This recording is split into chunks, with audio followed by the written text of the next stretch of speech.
जय हिंद दोस्तों, स्वागत है आप सभी का एस्ट्रो सूत्रा यूट्यूब चैनल पर।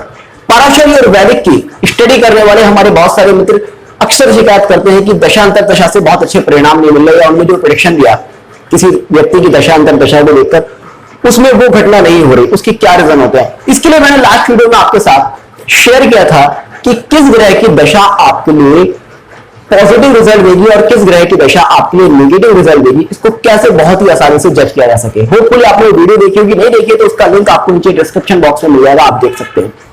उसके बाद एक और बहुत महत्वपूर्ण प्रश्न आता है, किसी ग्रह की दशा जितने साल की होती है क्या लगातार उतने ही साल आपको पॉजिटिव या नेगेटिव रिजल्ट मिलेंगे। जैसे कि मान लीजिए अगर राहु की दशा 18 साल की है तो क्या आपको 18 के 18 साल नेगेटिव रिजल्ट देगा, क्योंकि राहु की दशा में अक्सर लोग कहते हैं कि खराब रिजल्ट मिलेंगे।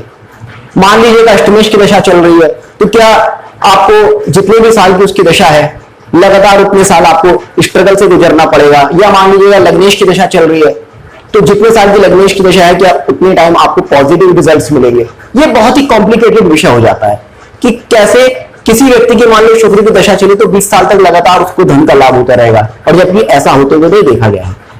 तो आज की इस वीडियो में हम इसी पर बहुत डिटेल में चर्चा करने वाले हैं, तो पूरी वीडियो ध्यान से देखिएगा। वीडियो शुरू करने से पहले आप सभी से रिक्वेस्ट करना चाहूंगा, अगर चैनल को सब्सक्राइब नहीं किया तो चैनल को सब्सक्राइब कर लीजिएगा, वीडियो को लाइक कर दीजिएगा और कमेंट में जय हिंद जय भारत लिखना मत भूलिएगा। लास्ट वीडियो में मैंने आपको बताया था कि मान लीजिएगा शुक्र की दशा 20 साल की है तो सबसे पहले तो आपको देखना होगा कि आपकी कुंडली में शुक्र की पोजीशन क्या है, शुक्र के अंदर स्ट्रेंथ क्या है। शुक्र अपनी स्ट्रेंथ के हिसाब से आपको रिजल्ट देगा। अगर शुक्र के अंदर बल है तो ही वो आपको, चाहे वो आपकी किसी भी भाव का स्वामी हो, चाहे वो आपके शुभ भावों का स्वामी हो या अशुभ भावों के स्वामी हो, अगर उसके अंदर स्ट्रेंथ है, अगर उसके अंदर शुभ फल देने की शक्ति है तो ही वो आपको अपनी दशा अंतर दशा में शुभ परिणाम देगा, अदरवाइज नहीं देगा। इसके बाद मान लीजिएगा किसी व्यक्ति की कुंडली में शुक्र बहुत ही शुभ होकर बैठा है, उसके अंदर बहुत अच्छा बल भी है, तो 20 साल की दशा में क्या वो उस व्यक्ति को लगातार तरक्की ही देगा?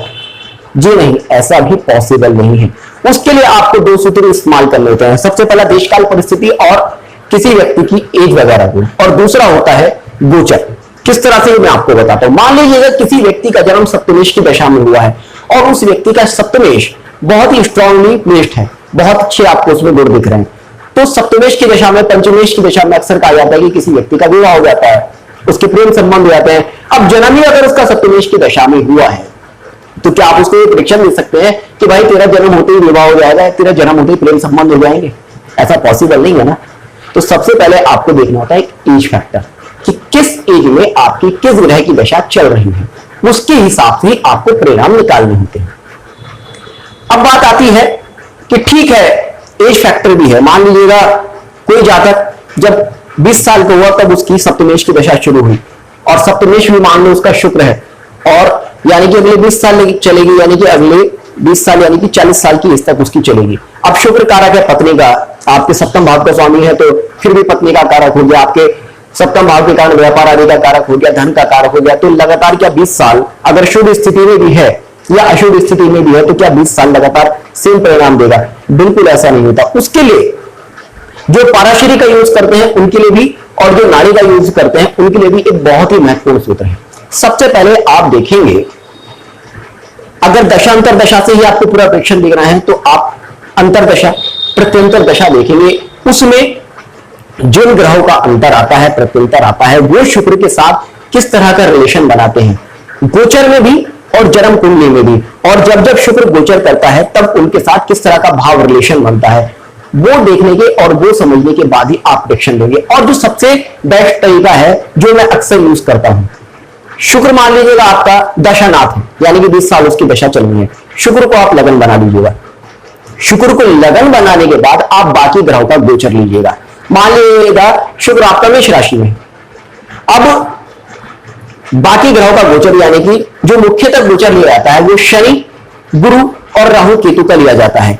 अब जब जब शुक्र का इन ग्रहों के साथ पॉजिटिव संबंध बनेगा, सबसे पहले देखना होगा कि शुक्र से किन भावों के स्वामी है, शुक्र को क्या पॉजिटिव रिजल्ट दे रहे हैं। तो जिस प्रकार के भी संबंध शुक्र से बनेंगे उस प्रकार के शुक्र की दशा में आपको रिजल्ट मिलेंगे।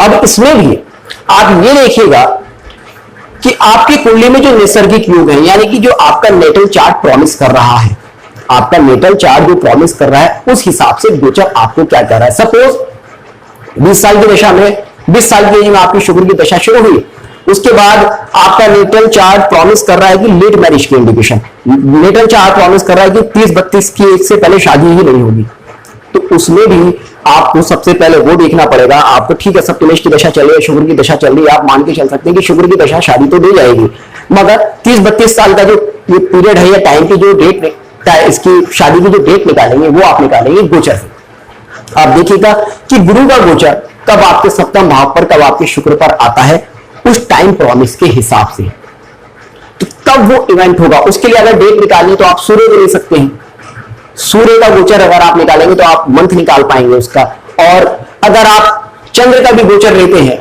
तो आप डेट निकाल पाएंगे। हालांकि चंद्र का गोचर लेकर डेट निकालना काफी हद तक बहुत ज्यादा क्रिटिकल हो जाता है, कई बार अंतर आ जाता है उसमें 1 दिन का 2 दिन का, और उसमें भी आपको देश काल परिस्थिति और पंचांग का यूज करना होगा। सपोज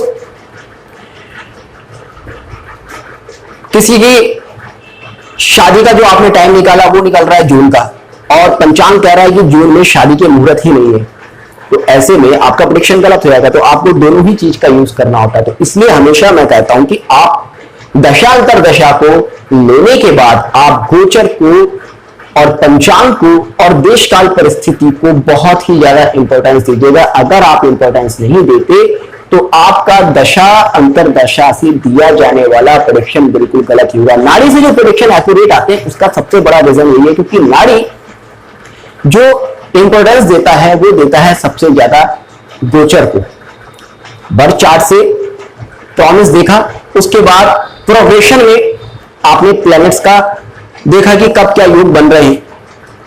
प्रोग्रेशन में भी क्योंकि 12 साल लेते हैं, 12 साल के प्रोग्रेशन में भी नाड़ी वाले में भी कहते हैं कि 12 साल के 12 साल ऐसा रिजल्ट थोड़ी मिलेगा, तो वहां पर जो गोचर होता है वो सबसे ज्यादा मेन रोल प्ले करता है। इसलिए नाड़ी के जो प्रेडिक्शन होते हैं क्योंकि वो गोचर के आधार पर देते हैं, तो वो जो एक टाइम देते हैं उसके 2-4 महीने में अक्सर हो जाया करते हैं। और दशा अंतर दशा में सबसे बड़ी भूल विद्यार्थी यही करते हैं कि पूरी देखा यार 20 साल की दशा, 20 साल क्या पॉजिटिव रिजल्ट दे रहा है, तो वो वहां पर सबसे ज्यादा मिस्टेक होती है। तो वही आप देखिएगा कि कब किस दशा में किसका अंतर आ रहा है, किसका प्रत्यंतर आ रहा है, उसका क्या संबंध है, और गोचर भी क्या उस चीज को प्रॉमिस कर रहा है। अगर दशा प्रॉमिस कर रही है और गोचर प्रॉमिस नहीं कर रहा तब भी वो इवेंट नहीं होगा। जिस समय दशा, गोचर और देश काल परिस्थिति तीनों प्रॉमिस करेंगी तभी जाकर कोई इवेंट पूरी तरह से होगा। इस चीज को मैं आपको प्रैक्टिकल चार्ट में भी जरूर समझाऊंगा, तो आप मेरे साथ जुड़े रहिएगा। मिल जाएगा एक वीडियो में, तब तक के लिए जय हिंद, जय भारत।